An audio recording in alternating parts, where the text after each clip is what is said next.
Bismillahirrahmanirrahim. Assalamualaikum warahmatullahi wabarakatuh. Salam sejahtera bagi kita semua. Perkenalkan, nama saya Denny Waladi Utama, NIDN nomor 0110127706. Saya merupakan salah satu dosen di program studi Teknik Industri Fakultas Teknik dan Komputer Universitas Harapan Medan. Video ini saya buat untuk memenuhi instrumen pernyataan diri dosen dalam unjuk kerja Tridharma Perguruan Tinggi Bidang Pengajaran atau PTD UKT PT. Pada kesempatan ini saya akan menjelaskan salah satu mata kuliah yang saya ampu, yaitu Manajemen Perawatan. Berikut deskripsi singkat mata kuliah Manajemen Perawatan, yakni membahas konsep dan aktivitas perawatan melalui suatu proses perencanaan, pengorganisasian, serta pengendalian operasi perawatan untuk memberikan performansi pada fasilitas industri.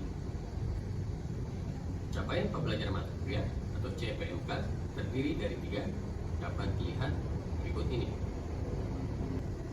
Berikut materi pembelajaran dalam satu semester terdiri dari 1. Pengertian latar belakang dan ruang lingkup manajemen perawatan. 2. Klasifikasi sistem perawatan, konsep dan prinsip TPM. 3. Kinerja manajemen perawatan, indikator performansi, reliability, availability, maintainability, dan overall equipment effectiveness atau OEE. 4. Probabilistik dan stokastik. 5. Jenis kegagalan dan seismic losses. 6. Organisasi manajemen perawatan. 7. Metode pengukuran risiko, terdiri dari fault tree analysis, failure mode dan effect analysis, dan analisa risiko. 8. Biaya perawatan. 9. Reliability Center Maintenance atau RCM, dan 10. Studi kasus. Tim pembelajaran yang saya lakukan menggunakan metode blended learning atau metode campuran, yaitu sinkronus atau tatap muka secara langsung di dalam kelas untuk menyampaikan materi perkuliahan melalui slide presentasi atau PPT, video pembelajaran, modul atau buku referensi, diskusi, dan tanya jawab. Selanjutnya, asinkronus atau secara daring dilakukan pada tugas-tugas secara individu atau kelompok, serta pengumpulan tugas-tugas yang diserahkan dalam bentuk file atau soft copy melalui aplikasi e-learning.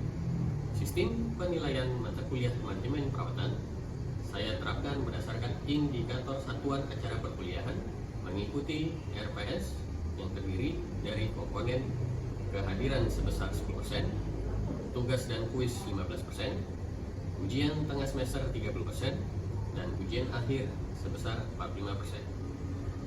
Referensi yang digunakan pada mata kuliah dapat dilihat berikut ini. Demikian pernyataan saya mengenai deskripsi mata kuliah, capaian pembelajaran, materi perkuliahan, dan sistem penilaian pada mata kuliah yang saya ampu. Berikut ini saya akan menyampaikan proses belajar mengajar tatap muka mata kuliah manajemen perawatan. Assalamualaikum warahmatullahi wabarakatuh. Sebelum mulai, adalah kita berdoa menurut agama dan kepercayaan masing-masing. Berdoa dimulai. Oke, sudah selesai. Dalam hari ini kita akan masuk kembali mata kuliah manajemen perawatan dengan topik kita biaya perawatan. Untuk itu kita absensi dulu.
mesin atau peralatannya perlu ada pemasan atau perlu ada yang dikencangkan dan lain-lain yang merupakan deteksi dini untuk perawatan. Ya. Tujuannya ada perawatan mandiri bagi operator, yaitu untuk meningkatkan kepedulian operator terhadap mesin dan peralatan yang ditugaskan kepadanya. Ya. Jadi ada ikatan batin istilahnya antara operator dengan mesin dan peralatannya. Ya. Konsep ini juga merupakan bagian dari total preventive maintenance. Ya. Oke, itu dia materi kita yang sebelumnya. Jadi untuk biaya perawatan ini adalah memiliki dampak substansial terhadap profitabilitas dan daya saing suatu entitas bisnis. Penting untuk mencapai kesimbangan optimal antara pengeluaran perawatan dan performa aset yang diharapkan. Dan pengelolaan biaya perawatan memegang peranan strategis dalam proses pengambilan keputusan operasional dan investasi. Perawatan harus dipandang sebagai investasi yang esensial untuk menjaga keberlangsungan operasional. Jadi untuk meminimumkan downtime supaya produksi tetap berjalan sebagaimana mestinya tanpa gangguan. Yang pasti ada gangguan, kalau kita bikin seminimum mungkin, maka kita menggunakan metode perawatan sebagai minimum downtime. Walaupun minimum downtime, yang namanya perawatan masih ada biaya. Ya kan, kita pelajari beberapa faktor-faktornya yang mempengaruhi biaya perawatan. Ya.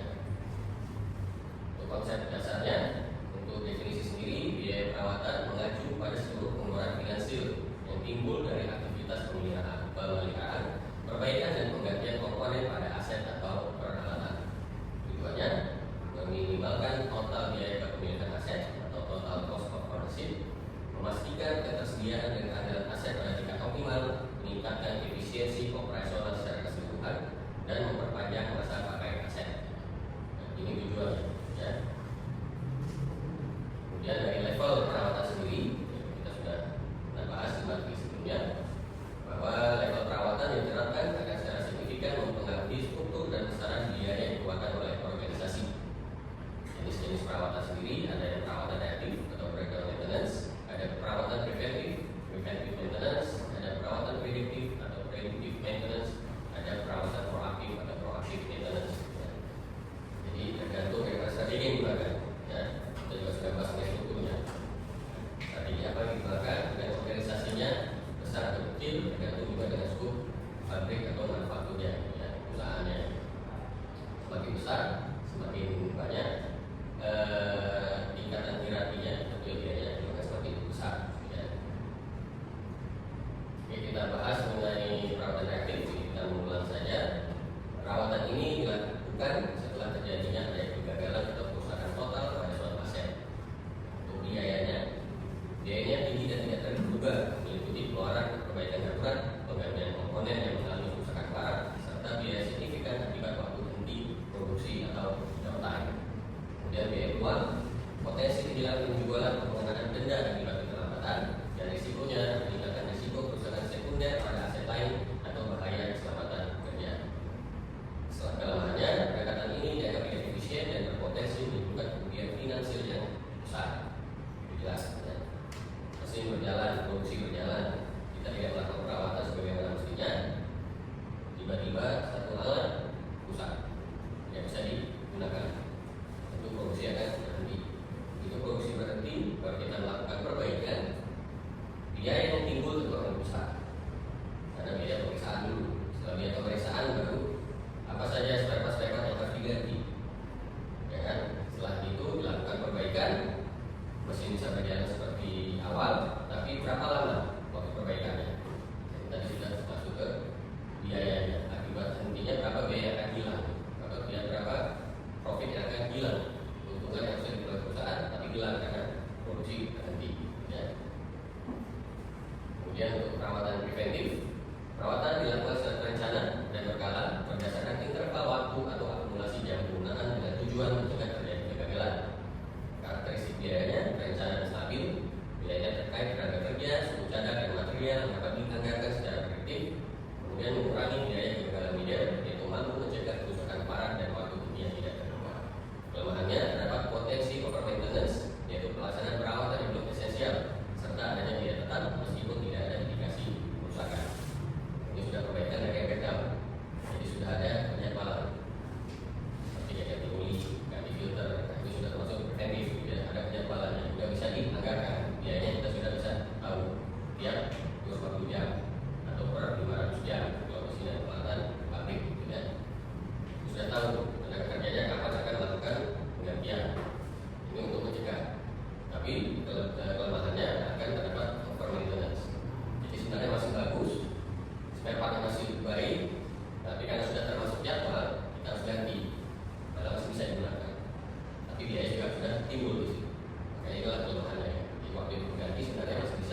sudah kita ganti. Tujuannya untuk meminimalisasi downtime. Oke, kita lanjut. Ada perawatan prediktif. Ini didasarkan pada kondisi aktual aset yang dipantau melalui teknologi sensor dan analisis data, misalnya vibrasi, termografi, dan analisis oli. Karakteristik biaya efisiensi lebih tinggi. Perawatan dilakukan saat terdapat indikasi kebutuhan sehingga mengurangi praktek over maintenance. Investasi awal memerlukan investasi pada teknologi monitoring dan sistem analisis data. Keunggulannya mengoptimalkan interval perawatan, meminimalkan waktu henti yang tidak terencana, dan memperbanyak umur pakai komponen. Ini sudah perbaikan lagi dari preventif. Jadi sudah preventif, tapi dengan kondisi real time, ada sensor. Dia sudah akumulasi datanya masuk ke dalam komputer sudah langsung melakukan perhitungan. Yang tadinya harusnya ini sebetulnya masih bisa, ini masih bisa digunakan dulu tanpa harus dilakukan preventive maintenance-nya. Datanya seperti itu. Jadi ini memperbaiki kelemahan di preventif. Preventif langsung ganti, udah jadwal ganti, usaha ganti. Tapi kalau prediktif, dia berdasarkan data real time, yang ini masih bisa lanjut dulu. Masih ada waktunya, bisa kita pakai dulu. Sudah mencapai mendekati titik kapan harus dilakukan perbaikan atau perawatan, baru kita lakukan perawatan. Nah, ini tadi keunggulannya untuk mengurangi praktek over maintenance. Tapi ada kelemahannya, investasi awalnya tinggi. Kita bisa pakai teknologi, ya. Tapi di setiap mesin akan ditaruh sensor, yang datanya akan langsung masuk ke program komputer. Oke, kemudian ada proaktif. Ini pendekatan perawatan yang berfokus pada identifikasi dan eliminasi akar akibat kegagalan, bukan hanya penanganan gejala.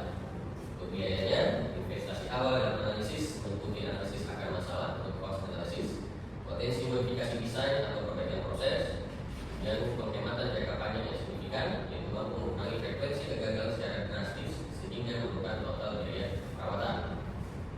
Relevansinya dengan total productive maintenance adalah inti dari filosofi TPM, yaitu mendorong perbaikan berkelanjutan. Ini enggak perbaikan lagi dari prediktif. Mana-mana yang baik dari perawatan sebelumnya, dikumpulkan di proaktif maintenance. Ya. Oke, itu kita bahas kembali mengenai level atau strategi perawatan dan masuk ke komponen biaya perawatan. Biaya perawatan dapat dikelompokkan ke dalam beberapa kategori utama untuk memfasilitasi analisis yang lebih mendalam, yaitu ada biaya langsung, biaya tidak langsung, biaya overhead, dan biaya peluang. Ini siapa yang tahu apa itu biaya langsung, tidak langsung, overhead, dan peluang kira-kira? Siapa yang bisa menanggapi? Jadi karyawan Pak, biaya langsung. Biaya? Apa itu biaya langsung? Biaya langsung. Karyawan.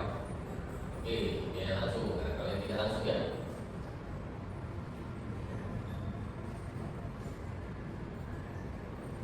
Biaya karyawan itu Pak, tapi ada di bagian periklanan. Oke, ya contohnya biaya tidak langsung itu ada biaya karyawan enggak, itu biaya yang tidak langsung berhubungan dengan perawatannya, ya. Jadi bisa di gudang, bisa di kantor, ya, administrasinya. Kemudian biaya overhead.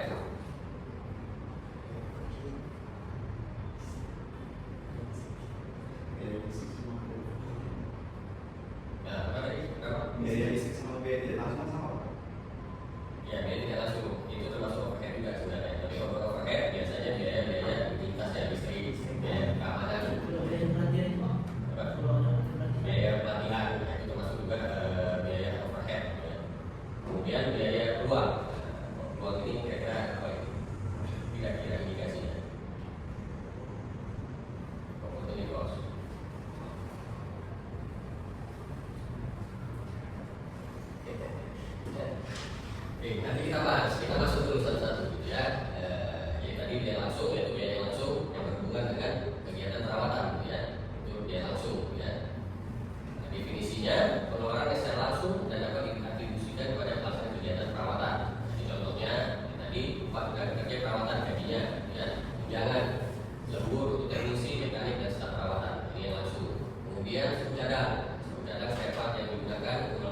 luar ya departemen perawatan ya, gitu ya, yang di kantornya.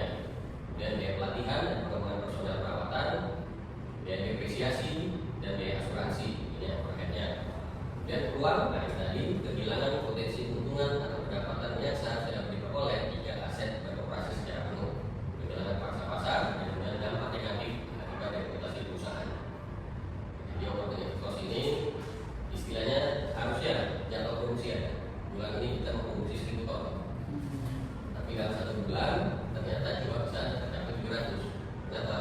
300 tidak tercapai karena ada kerusakan mesin, tidak terpenuhi kapasitasnya. Jadi yang harusnya bulan ini kalau ada kita 1000 ton, misalnya kali satu produksi satu harganya 1000, 1000 kali 1000 kita dapat 1 juta ya. Ini kan hanya 700, kita hanya dapat 200.000. Yang 300.000 itulah biaya opportunity. Seharusnya kita bisa dapatkan 300, tapi hilang karena adanya kerusakan. Jadi termasuk biaya opportunity. Ya. Kemudian apa itu faktor yang mempengaruhi biaya perawatan? Aspeknya ada jenis distribusi aset. Jadi semakin tua, biaya perawatannya juga semakin besar. Ya. Lingkungan operasi, lingkungan operasionalnya kalau tadi autonomous maintenance tidak dilakukan, berarti akan mempengaruhi, ya kan? Mesin jadi kotor, yang harusnya tidak masih bisa digunakan rusak, ya. Jadi lingkungan operasionalnya, kebijakan dan strategi, level perawatan tadi, kompetensi sumber daya manusianya, mekaniknya, operatornya yang mengoperasikan, ketersediaan suku cadang, kemudian implementasi teknologi. Jadi faktor-faktor yang mempengaruhi biaya perawatan, ya. Jenis dan fungsi aset, kompleksitas aset yang lebih kompleks, biaya perawatan lebih tinggi, desain yang kurang optimal dapat meningkatkan frekuensi kegagalan dan biaya perbaikan, usia yang lebih tua membutuhkan perawatan lebih sering dan biaya lebih besar. Lingkungan suhu ekstrim, kelembapan tinggi, paparan debu, korosi atau getaran berlebihan dapat mempercepat kehausan dan kerusakan dari lingkungan. Kebijakan strategi level tadi, reaktif, proaktif, preventif akan mempengaruhi struktur biaya. Karakteristiknya juga sudah ada ya. Kompetensi sumber daya manusia, keterampilan mekaniknya. Kalau kita mekaniknya tidak terampil, berarti kita harus keluarkan dari biaya tadi overheadnya untuk pelatihan dan pengembangan, atau malah kita menggunakan biaya ketiga. Ya. Kemudian ketersediaan suku cadang, waktu tunggu, ketersediaan suku cadang yang dapat meminimalkan waktu tunggu dan harga atau kualitas suku cadang. Harga kualitas juga pengaruh juga. Lebih murah, tapi kualitas rendah. Yang makin cepat kita melakukan penggantian, sama aja. Daripada itu yang kita pakai kualitas yang sudah jelas, waktunya sudah ada, udah gitu. Sekian jam, ya bertahan sampai sekian jam. Ada yang lebih murah tapi cuma seperempatnya. Lebih murah, tapi ada lebih sering melakukan penggantian dan keluar biaya-biaya lainnya. Dan implementasi teknologi, pemanfaatan teknologi seperti Internet of Things dan kecerdasan buatan dan machine learning dalam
semakin seiring dengan waktu biayanya akan meningkat sesuai dengan profilnya. Tapi biaya kegagalan akan turun karena begitu kita melakukan perbaikan, kegagalannya pasti akan turun. Nah, kita sudah melakukan perawatan. Ya, sebelumnya breakdown kita sudah melakukan perawatan, profilnya cenderung turun. Jadi optimalnya di mana total biaya gabungan antara biaya perawatan dan kegagalan pada level terendah. Ini mempresentasikan keseimbangan ideal antara pengeluaran untuk perawatan dan kerugian yang diminimalkan akibat kegagalan. Ya. Ini ada istilahnya grafik suhu X untuk intensitas perawatan, suhu biaya, kurva 1 untuk biaya perawatan, kurva 2 untuk biaya kegagalan, dan kurva 3 untuk total biaya yang berbentuk buku dengan titik terendah sebagai titik optimal. Nah, ini kurvanya ya. Jadi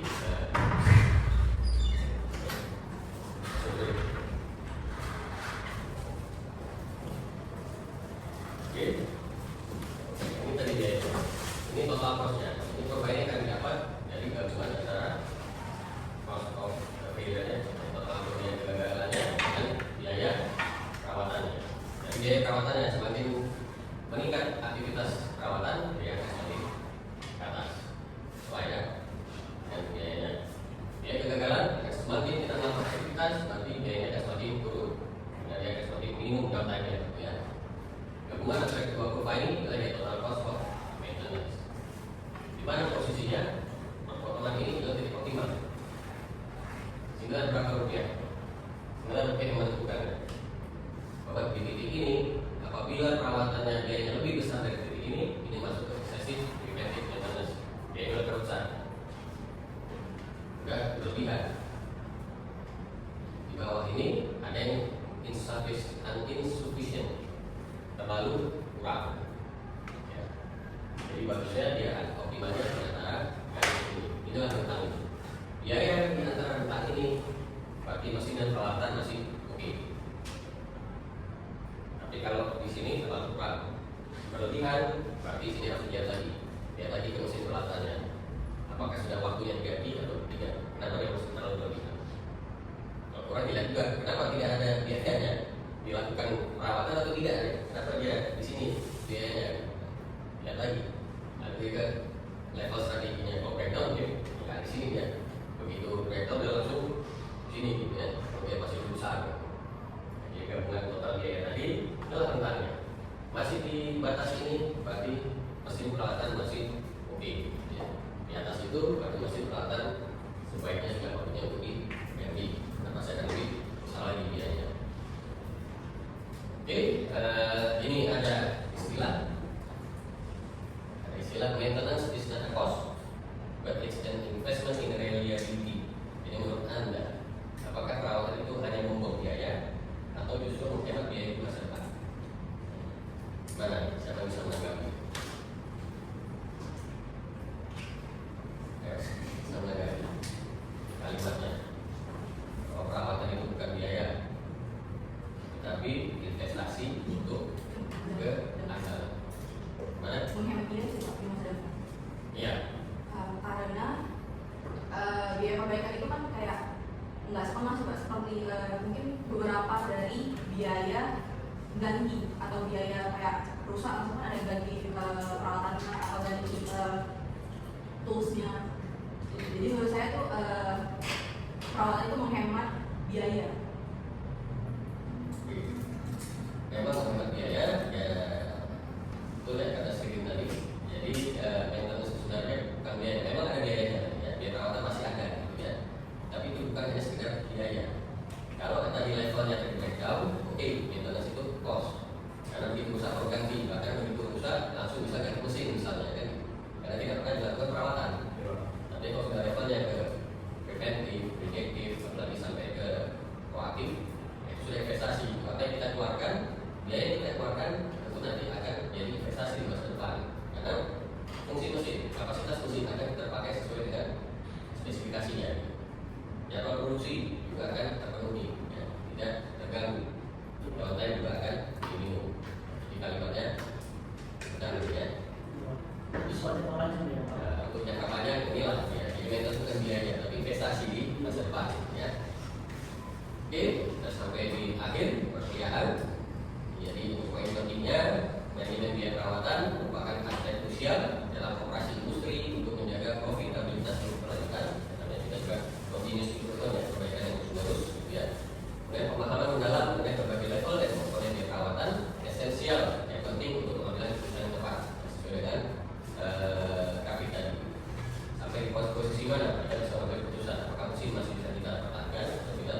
vital untuk mencapai biaya perawatan yang optimal. Ya, di ranking tadi ya, level manajemen ada karakteristik biayanya. Ya, itulah kesimpulan kita